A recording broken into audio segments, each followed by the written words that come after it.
Thank you, everyone. I'm sorry I forget to add my notes to the slides, so I just use my phone to be the notes hammer. Sorry. Hello, everyone. My name is Ruoyu, and today I'm very glad to be here to share our research about the player category in murder mystery game in China, aka 剧本杀. In Chinese, 剧本 means scripts, and 杀 means murder, so it's the name of murder mystery game. Imagine such a situation.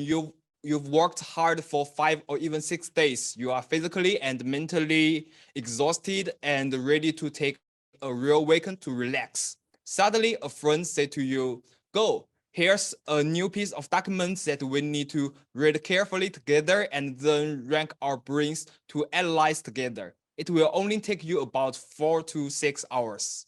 Doesn't that sound good?" What would you say? No way. In fact, many Chinese people will join. So the question arises, why would you want to spend time doing reading comprehension questions that are harder than GRE reading? It comes down to figuring out the following question. The first, how did 剧本杀 come about? The second, who wants to play it and why do they love it? And the third, how are these people classified and how do we cater to them? And now there are more than 45K stores in China with player size reaching 9.41 million. It's expected that by 2022, China's 剧本杀 market size will increase to 23.89 billion yuan. It's such a huge industry, right? In fact, 剧本杀 has already become the most popular live-action role-playing game in China, having the most players, even more than the total players in the West. But how was it born? According to Dr. Xiong, 剧本杀 is a half-breed of LARP and detective literature. We can see the relationship. And as a result, 剧本杀 is by definition a live role-playing game based on the theme of criminal detection or a detection narrative presented in a live role-playing game instead of a traditional literal form.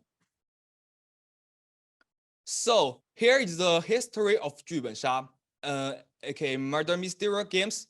The murder mystery games first originated in the West. The original form was party games in which the players of a party work together to solve a murder case. And after the 1930s, murder mystery games emerged, initially in the form of boxed set. And in 1935, the first murder mystery box set known as the jury box was released, but it was still primarily a stand-alone mystery. It was not until the 1980s that the murder mystery role-playing game was officially born. So unlike today's offline immersive 剧本杀, at that time, the game scenario was simpler and did not have the complex presentation and detection systems that we have now, but was mainly a game of a detection through question and answers.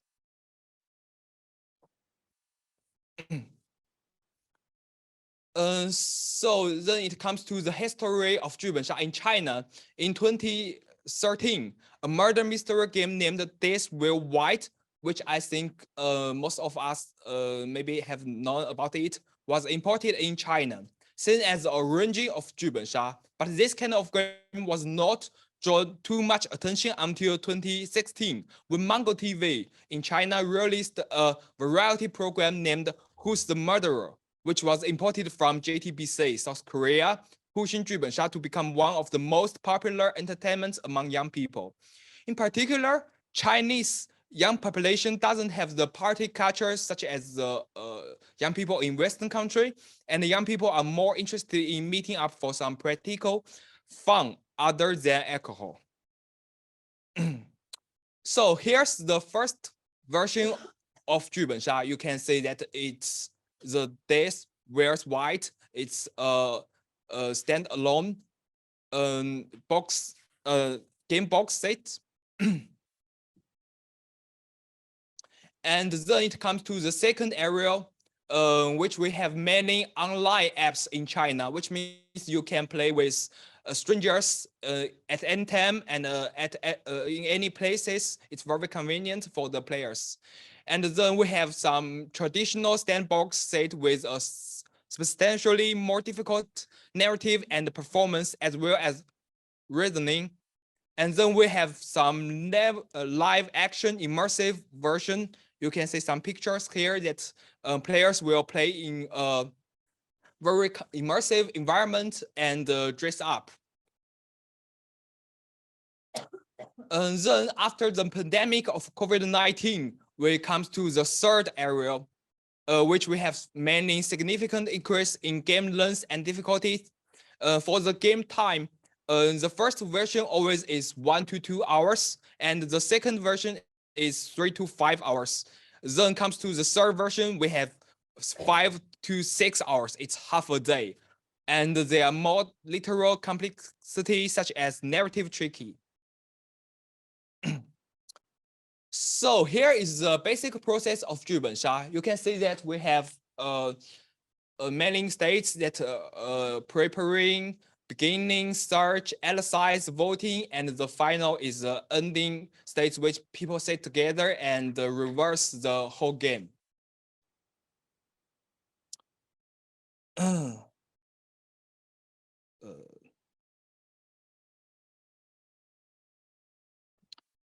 Then, according to Bartle Player Classification Serial in MLD, which we can see there are 4 quadrants to divide players as killers, achievers, socializers, and explorers.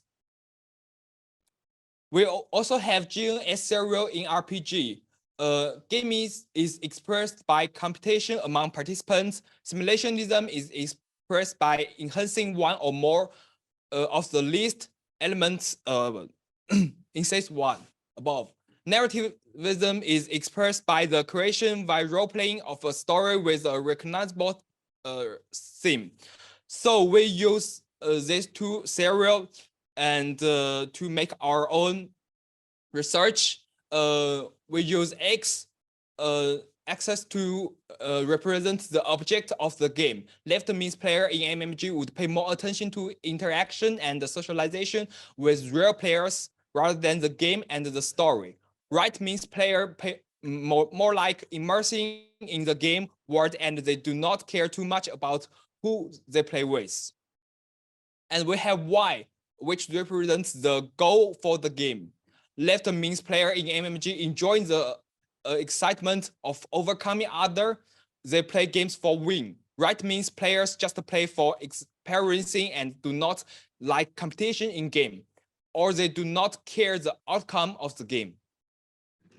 And we have Z, which represent the motivation of the game. Left means player just want to get fun during playing MMG. Right means players play this game for some serious purpose, for example, practice social ability or doing some research. And then we get the model. According to the above logic discussion and analysis, applying the Bartle Player Classification serial and the GNS serial, the player of MMG can also be divided into 8 quadrants with a set of XYZ to represent the characters and difference of the 8 types of players. You can say that.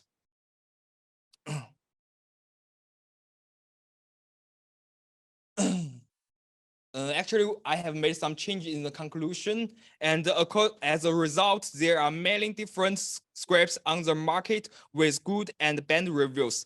Our analysis of the player's classification model of MMG can provide a script writers with certain reference opinion, where a script can meet the condition of diverse players as much as possible. The overall evolution of the script will naturally increase. Moreover, the needs of the 8 types of players don't conflict in the same script. If a MMG script has both sophisticated murder technicals and logic puzzles, rich storylines and tasks, deeply draw characters and interpersonal relationship, meaningful motivations and clues for committing crimes, smooth narrative exploration, enough space for debate and interaction, and a certain degree of difficulty but a relative fair game competition environment, then the script is bound to be a success. But it's so long and it's difficult, right? So thanks for listening.